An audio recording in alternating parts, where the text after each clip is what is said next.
La entrevista.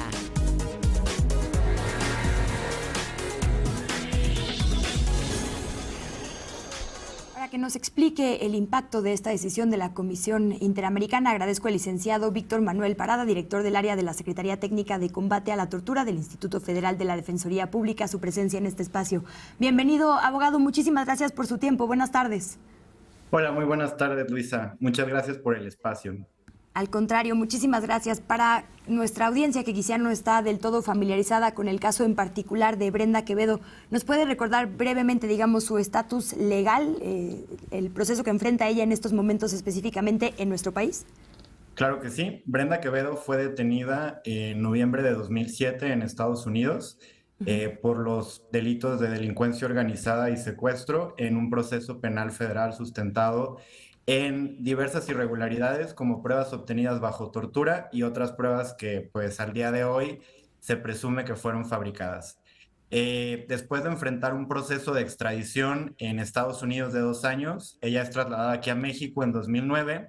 Se dicta un auto de formal prisión en su contra por estos delitos y desde ese septiembre de 2009 ha permanecido en prisión preventiva de manera injustificada en este proceso penal federal. Digamos que se van a revisar varias cosas, estas denuncias de los tratos, bueno, primero la detención arbitraria y demás asuntos, digamos, en su proceso, estos tratos inhumanos claramente ilegales como tortura en varios sentidos, los efectos que esto ha tenido en su familia, pero también lo último que nos dice, ¿cómo es posible que la Constitución tenga un plazo de 2 años como máximo de prisión preventiva y ella tenga tanto? ¿Por qué no se le sentencia ni se le libera? Es la pregunta que siempre nos hacemos cuando se habla de periodos tan largos en prisión preventiva.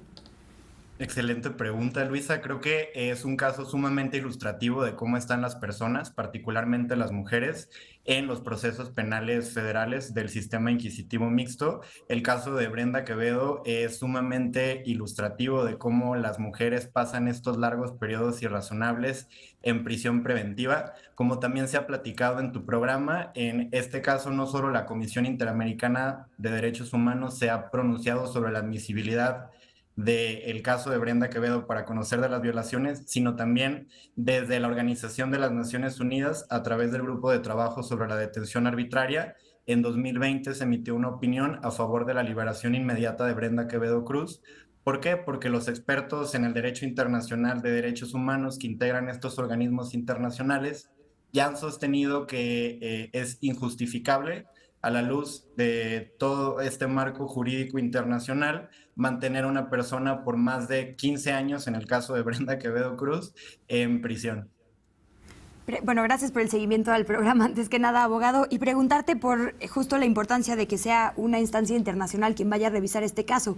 En México, justo la Defensoría Pública, que no ha dejado nunca este caso ni a las posibles víctimas, dependerá de los resultados que se les pueda decir así oficialmente, pero bueno, sin duda hay mucho que revisar. Se ha acusado de tortura por parte de la parte acusatoria, digamos, en este caso. Se ha acusado incluso falsedad de pruebas, la fabricación, digamos, de las pruebas por las que estas personas estarían en prisión, y como que no prosperan, ¿no? Los MPs o se desisten de investigar o algo pasa en nuestro país que no se mueve el caso. Entonces, preguntarte, ¿por qué es importante que sea una instancia internacional quien lo revise y esto qué significaría? ¿Es presión para México? ¿Es vinculante? ¿Qué podría pasar ahora para Brenda? Bueno, lo que procede conforme a las reglas del Sistema Interamericano de Protección de Derechos Humanos es que la Comisión Interamericana sobre Derechos Humanos o emite un informe de fondo sobre la naturaleza y si se configuran las violaciones a la Convención Americana sobre Derechos Humanos o que con base en la información remitida por las partes, en este caso nosotros como representantes de la peticionaria Brenda Quevedo Cruz, y el Estado mexicano en su carácter de demandado en este proceso, se llegue a una solución amistosa, que yo creo que para la postura que tiene actualmente la Defensoría Pública Federal, el único acuerdo al que se podría llegar para la situación tan delicada y tan grave de Brenda Quevedo sería que se garantice su liberación inmediata y una reparación integral para este tipo de violaciones tan graves que hemos comentado en el programa. Y si me permites también comentar, creo que este caso resulta paradigmático para ejemplificar cómo ha cambiado el trabajo que hace la Defensoría Pública Federal bajo la administración del director general Netzaí Sandoval Ballesteros. Anteriormente no se litigaba en sede internacional y con este tipo de casos hemos logrado llevar problemáticas que son muy comunes para el sistema de justicia penal mexicano a instancias internacionales que logren pronunciarse sobre pues, problemáticas que no solo aquejan a Brenda Quevedo Cruz, sino a todas nuestras representadas.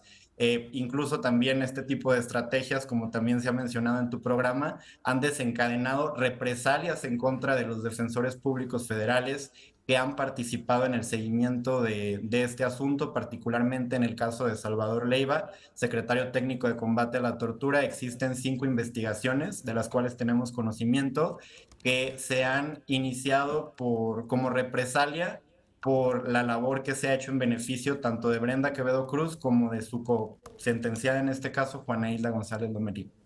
Pues seguimos esperando, de hecho, que la Fiscalía se pronuncie sobre si efectivamente está investigando a personas defensoras de derechos humanos por hacer su trabajo, porque como dices, es un precedente peligrosísimo. Como siempre, nuestra solidaridad. Y muchas gracias, abogado, por el tiempo y por explicarnos este caso. Lo seguiremos, como bien sabe, muy de cerca. Un abrazo por lo pronto. Muchas gracias, Luisa.